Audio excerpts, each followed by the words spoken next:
Good evening, everyone, and welcome to the program. I'm the Rockets Editor-in-Chief, Cody Nesper. And I'm the Rockets Sports Editor, Justin Krause. This is the Rocket Sports Report. I want to start this week off by saying I was wrong. Last week, I made two bold predictions, and I was wrong on both. Justin's been quick to remind me of that. Last week, I said the field hockey team wouldn't beat another ranked opponent this season, and I said the football team would lose their Saturday matchup to the number 5 ranked Cal U Vulcans. Both of those things were immediately untrue. Field hockey defeated the number 5 ranked Kutztown Golden Bears on Saturday, and Slippery Rock prevailed in a thriller versus Cal U. We have highlights for you from all 3 home games that happened on Saturday. Volleyball, which was provided to us by our very own Logan Snyder, and then the aforementioned field hockey and football highlights, which were provided to us by Rock Athletics. We're going to start with those volleyball highlights right now. Rock Volleyball looking to break their 7-game losing streak against the Shippensburg Raiders. It's going to be Zoe Reve serving here. Shippensburg going to be able to handle it, but a quick spike by Brooke Brostick gets Slippery Rock the early point. Reve serving again. Historically been one of the best servers for the Rock, and you see it right there with an ace. Rock up 3-0 real quick. Shippensburg's going to lead now 16-13, also with their serve. The Rock's going to be able to handle this one initially. Reve's going to set up Bostwick for the spike, and Slippery Rock is off to the races. They would lose this set, though. Second set now, Bostwick serving for the Rock. You can see over there, Shippensburg is going to be able to handle it, and they're going to send it back with a soft touch, but Reve saves it for Bostwick, who sets up Tahoe for the spike, but is saved by Shippensburg. They're going to set themselves up here, and an absolute bullet will get them the point on that. 15-11 Ship. Lamaya Alisic serving here. Shippensburg going to be able to handle this and return it. And then it's going to be Haley Deffenbaugh here to Courtney Oberlander to Stephanie Jacobson for the kill. Shippensburg couldn't handle the return on there. Shippensburg serving here. It's going to be handled by Alisic to Deffenbaugh, who's going to set up Fucci, but Ship is able to handle it themselves and set it up for a spike. But it's blocked by both Fucci and Bostwick for the Slippery Rock point. 21-16, Shippensburg's now out in front. This serve here from the Raiders is going to be handled by Jacobson to Reve, and finally Bostwick with another kill. She played great today. Third set here, Rock needing a win to stay alive in this game. Freshman Jalen Willard serving. Ship sets up to return it, but another nice block here by Bostwick, and Cajo will shut that down. Shippensburg serving again. With an early 4-3 lead in the set, this one will be handled by Willard, and then Reve, and then Bostwick, who attempts the floater. Shippensburg's going to set themselves up, but a nice save there by Cajo. Oberlander hits it back over. Shippensburg's going to set their player up here for the spike, and Oberlander just couldn't handle that one. Got away from her. Shippensburg wins that long point. SU is pulled in close now, down just 15-13. Alisic's going to take care of the serve here. Reve sets up Cajo. Soft touch for the Slippery Rock point to bring him to within 1 in the set. Unfortunately, that's where Slippery Rock's rally would end. Green and White would lose the final set 25-22, losing to Shippensburg in 8 sets. In straight sets. Their 8th straight loss. They fall to 8-8 on the season. And here is Slippery Rock field hockey. They're looking for their 2nd straight win versus a ranked opponent. Last week they beat the Westchester Golden Rams, number 3 ranked team in the country. This week the number 5 ranked team in the country, the Kutztown Golden Bears, are going to come into town. Slippery Rock's going to look to make an upset city for the 2nd straight week in a row. Field hockey team been playing absolutely great so far this year. Tied 0-0 here, 13 minutes left in the first half, and Kutztown's going to set for a penalty corner. Morgan Aldinger inbounds the ball. Kutztown gets it inside the Rock zone. Madison Wampler's going to shoot a high over Nicole Bream right into the stick of Aldinger, who knocks it down out of the sky into the Slippery Rock net. Kutztown is going to take the early 1-0 lead. Amazing coordination on that one. Slippery Rock's going to get a corner of their own right here, right before halftime. It's going to be Jordan Barnes inbounding to Liz Wolf, who gets to Kaylee Mack, who passes on to Kayla Ulrich, who's going to deke the goalie and put it in the back of the net. Kayla Ulrich with her team-leading 7th goal in the season right there. She's top 10 in the PSAC in scoring, and she's just a freshman, having a great start to her collegiate career. And here's another corner to start the second half for SRU. Kaylee Krebs is going to get into Wolf, who passes it to Morgan. As you can see, down to Ulrich, off of a Kutztown defender into the net. Ulrich's 8th goal on the year, her 2nd of the day. This is now a 2-1 Slippery Rock lead. Great play by Ulrich there again. 13 minutes left in the house now. Kutztown with the corner. It's going to be handled and move close to the goal. A lot of congestion up front here. The initial shot is blocked by Maddie Murphy, but it will bounce around, pinball back into the net. Kutztown ties it up at 2. That was the goalie, Matty Murphy, who's currently 4th in the PSAC and save percentage. Another freshman on this very young field hockey team who's been playing well to start the year. A little under 7 minutes now. Slip Rock with another one of their 12 penalty corners that they had on the day. Corner's going to be handled by Mack, who's going to pass it into Krupski. Krupski right here, her 4th goal of the year, an amazing shot there off of a Kutztown defender. Slip Rock now leads 3-2 with under 7 minutes to play, looking to upset their second straight top 5 team. Little interesting play here. Their second straight untimed corner with triple zeros on the clock for Kutztown. A lot of congestion up front of Gren. It goes off Murphy a couple of times, but Kutztown eventually is going to hit it out of bounds. That's game over right there. Slip Rock gets their second straight top 5 win at home. That's going to be good, great for this program. They end up being ranked after this one. Great for the program, great for the team, good for the brand. Their PSAC record moves to 3-0. A great start to the year. This freshman-led team really shocking some people this year. We're going to move on to the big one now. It's football team taking on number 5 Cal-U. I didn't think they'd win this game. And early it wasn't looking like it. Down 17-0 already in the second quarter. Not looking good for the Rock. But you know who is looking good? Marcus Johnson. Amazing, unbelievable catch. He does it every week. A couple plays later, Gary here with just a little check down to Barry, but it's a nice screen setup. He's going to follow some pretty great blocks by the Slip Rock offensive line now. Set the Rock up down inside the 5. Rock looking for the touchdown, going to hand it off to Neely. Big man's going to go right into the end zone. Cash money touchdown. Following Cal-U drive, 3rd and 12 for the Vulcans. One Mr. Marcus Martin, all-time D2 sack record holder, gets him. Seconds left in the half. Jake Chaplin is going to kick a 42-yard field goal. Slip Rock's going to make it look better at the halftime, 17-7. First drive, Dylan Whiteman here, hot off the presses from the corner. Sacks Q for a 12-yard loss. Next Rock drive, it's going to be Gary. Going to go throw outside to Andrew Bridgeforth. Going to make a nice move around one defender. Get all the way down inside the 15, 22 yards through the air there. A few plays later, Gary, Bridgeforth, touchdown. Bridges' first touchdown of the year. That's a tie game, folks. Cal-U would score a touchdown in response, so SOU's looking to tie it up. Gary's going to swing it out to Millie Ray. Where have you seen this one before? Spin move past the defender. Nice gain there for Millie. Gary back to pass again. He's going to give a nice little check down here to Barry. A defender gets leveled by Bridgeforth there, which springs Barry for 15 yards.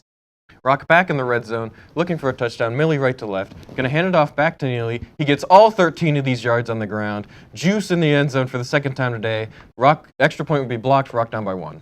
Now you're trying to get something done offensively here. You're going to see a check down, but a stop and strip by Tavares Sample. And look who it is, Marcus Martin pouncing on the ball. Slippery Rock ball inside plus territory looking to take the lead. Rock with all the momentum. Last yard's hardest to get, but Neely's going to eventually push the entire pile over the goal line.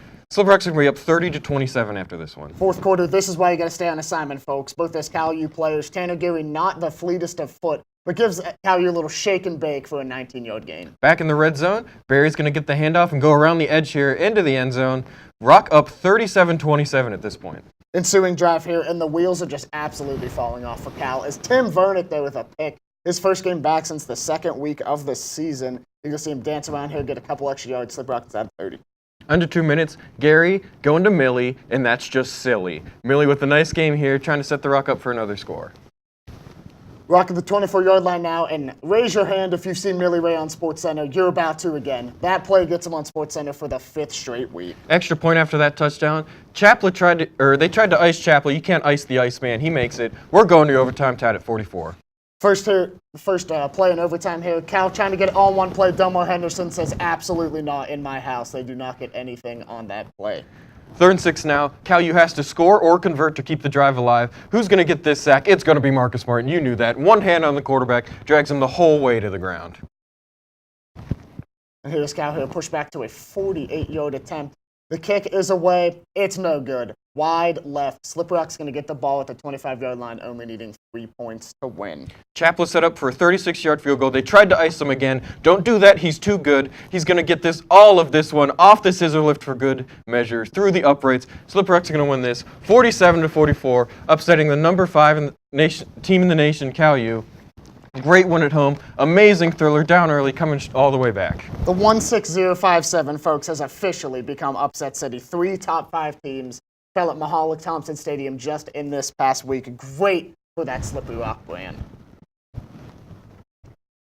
Obviously, a lot to unpack from those 3 games. We'll start with volleyball. That's the quick one.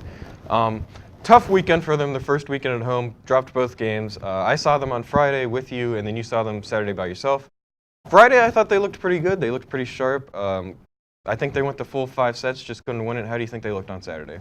Saturday, it was a lot more of a grim scene. I mean, losing in straight sets is never fun. And whenever I talked to Slipper Rock head coach Lori Locash, she cited some different things as different errors, but she cited the number one thing is they're just not getting outside hitting right now. And you can see that they don't have a variety in a lot of their outside hitters because defensively, they're playing pretty well. I mean, they have Courtney Oberlander. She's about as good as a defensive specialist as you're going to get in Division II, 10th in the nation, 2nd in the PSAC and Diggs. But it's just, they're just not getting in position. They're just hitting into double blocks. Their players aren't having variety in their shots, so the points just aren't falling there. They have a tough test back at home again this weekend. They're playing Cal U on Friday. Cal U's 10-5 on the year, 4-0 so far in conference. And then Saturday they go up against Seton Hill, who's 10-3 on the year, 3-1 in conference. Just from watching the highlights from Saturday's matchup against Shippensburg, I thought they looked a little fatigued. I didn't think the hits looked quite as sharp. Hopefully they're going to come back this weekend because they're going to have to play hard to beat both of these teams. Absolutely, but it is an advantage that they have a 4-game homestand, 2 weeks in a row. They get to play both games here at Slipper Rock. That should help with a little bit of that fatigue. They've had all week to recharge their batteries, maybe do some game planning, some talk. Hopefully, I'll be at both of the games. I'll be able to see them. Hopefully, they'll be able to bring it around and get that first piece at home. We'll move on to field hockey now.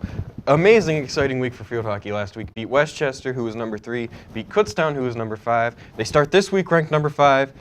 Little hiccup in the road, though. Lose to Mansfield last night, 4-0. Mansfield was not a very good team. They're only 5-5, 1-2 on the season. Beating Slipper Rock was their first conference win. What do you think happened? Maybe it's a little bit of that, what any good team gets after they beat somebody who's really good. You have a little bit of withdrawal from that good competition. I mean, they played Mansfield earlier this year. It counted as a non-conference game because it was earlier in the season. They also lost that game at home. So that's a little tough to say. Just, it's a team that you know what they have. You should know that. You should be able to game plan that. But it just kind of fell apart there. I mean, they gave up 4 goals. Usually the goalies this year have been very good. They've been splitting time, senior Nicole Bream and freshman Maddie Murphy. Murphy has had slightly more minutes, so she's the only one who qualifies in the PSAC. But, I mean, she's in top 5 in pretty much every category, save percentage, goals against. So that's just added characteristic for them. And then they just weren't able to get the ball into Mansfield's zone pretty much hardly at all. Mm-hmm. I was thinking about this morning, and I thought, they beat 2 ranked teams. How are they going to get beat by I won't say bad team, but a maybe underperforming team at the minute in Mansfield? And I thought, this Slipper Rock team's young. Of course they're going to get up to play 2 ranked teams. The adrenaline's going to be pumping. They're going to be all about it. They beat both of them. They're going to go to Mansfield and think, hey, Mansfield, we can handle them. Didn't happen. You got to play every game like it's the Super Bowl. I talked to head coach Julie Swinner today. She kind of echoed those remarks. She said there was some lapses against Mansfield that they didn't have against the ranked teams. Maybe because the juices are flowing a little bit better against ranked teams, but I don't know. If they are much better against ranked teams like we think, then this Saturday is going to be one great matchup. They're taking on the number 1 ranked Shippensburg Raiders. Shippensburg's going to come in at 9-1, 4-0 on the year. And these 2 teams matched up earlier. Shippensburg beat the Rock 5-2 on September 16th. So obviously a huge game for the Slipper Rock program. If they want to kind of be taken seriously in the PSAC this year, I think they're going to need at least a strong showing against Shippensburg, maybe not necessarily win. Absolutely, but you just got to say congratulations to the field hockey team. No matter what happens, number 5 ranking. That's the best in the modern era. Congratulations to head coach Julie Swinney, their best ranking since she has been here. Just congratulations to the field hockey team. Very exciting week. Looking forward to that big matchup this weekend. And we're going to roll into football here. Finally, obviously, there's nothing you can say about that game that hasn't been said before. 47-44, overtime thriller versus California. Cody, you and I were both there. Just your account of that game. It was wild because they went down 17-0 in the first quarter, and Justin turned to me and said, how bad does the score have to get for us to leave? Because it was cold. We didn't want to stay there. And then almost out of nowhere, all the momentum goes to Slipper Rock for almost no reason. Slipper Rock goes on a huge run. They eventually start leading by 10, I think. And then Cal U in the last minutes of the fourth quarter go on their own run. And then they're leading by a touchdown. And then inside the last 2 minutes, Gary DeMilli for the touchdown to tie it to send it into overtime. I don't know if I've seen a more back and forth game. I thought Cal U was going to just absolutely blow Slipper Rock out, especially when they went up 17-0. But credit to head coach Sean Lutz keeping those boys disciplined, getting them. I mean, that's a huge win. If you look how unexperienced the defense is to keep them in a 17-0 game the whole time, it's just great. And then Chapless, Mr. Money, you try to ice him 2 times, he makes both. What are you gonna do? I mean, Chaplin's about as good as a kicker you're going to get at this division. He's incredible. He has a monster leg. But, I mean, no. Coach Lutz, I think a lot of this is, he's pretty hard on his players. They're getting up to play these games. I mean, last time I talked to him, he said for all the freshmen on defense, he said they're not freshmen anymore. They got to start playing like they're not freshmen. I mean, coach, they're 4 games into their career in college, but I mean, it has showed. Obviously, the defense, not a great showing, giving up 44 points, but number 5 team in the country, and they got it when it counts. I mean, Marcus Martin in overtime. What is any other team going to do? What are you going to do? Marcus Martin, with one hand on the quarterback, single-handedly knocks him out of field goal range. It's what we've been saying all year long, just the playmakers. They have the playmakers. Millie Ray, Marcus Johnson, Marcus Martin. Tanner Gary's a quarterback with absolutely no fear, and that has benefited the Rock tremendously this year. Had a pick on Saturday, his first real bad pick of the year. But, I mean, to counteract that, some absolute dimes that he threw to guys like Millie and Marcus Johnson. He's been working in more guys recently like Andrew Bridgeforth, Dylan Stapleton. I mean, this Rock team could beat anybody. With their playmakers, they can beat anybody. I think it's scary because last week I said I have yet to be impressed by them. I was impressed on Saturday. I mean, they went to overtime. They gave up a 10-point lead. They started down 17-0, but they fought back from all that and won. And CalU's a good football team. They're ranked 5 in the nation. This weekend, though, not as high competition. Hopefully the Rock will be able to win handedly. We're going up to Mercyhurst. Justin thinks Mercyhurst should be the worst team in the PSAC West this season, but they've started well. They're on a 3-game win streak. They beat out East Stroudsburg and then Clarion and Gannon from the Western Division. So, Justin, what are you looking for in Mercyhurst this Saturday? Well, the thing is with Mercyhurst, they're one of the only PSAC teams that doesn't run a spread offense. They still run the old-style I-form offense, which is why their offensive line for them is maybe more important than any other school in the PSAC. Not the pass protection isn't important, it definitely is, but you got to get those downhill blocks to be able to run the ball up the gut or near the edges every single play. And they lost a lot of their offensive linemen from last year. That is the big part of why they were ranked in the PSAC preseason coaches polls dead last.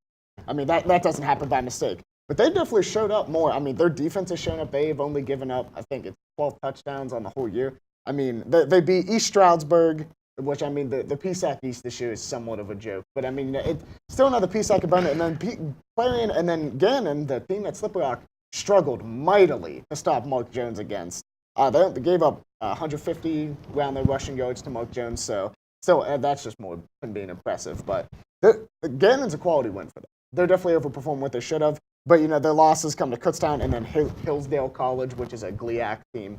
So that team's really kind of a question mark. Coming into the year, they were supposed to be awful, but they've played well. Their defense has been solid. They've stopped a lot of big play performers. It's really going to come down to that secondary. Because, I mean, any D2 team in the country, they're going to break at some point versus Marcus Johnson and Millie Ray. To me, it depends how many times Mercyhurst breaks versus Marcus Johnson and Millie Ray. If Marcus Johnson can just victimize the corners like he has the first 5 weeks of this season, I don't see Mercyhurst happening. Just to remind you, there will be no sports report next week. It is fall break. We take a break too. But we will have a special interview with Rock head coach Sean Lutz that will go up at the same time as this normally would.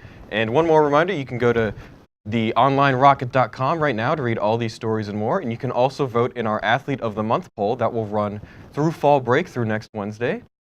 The winner of that will get a special feature written about them. So until then, we will see you next time.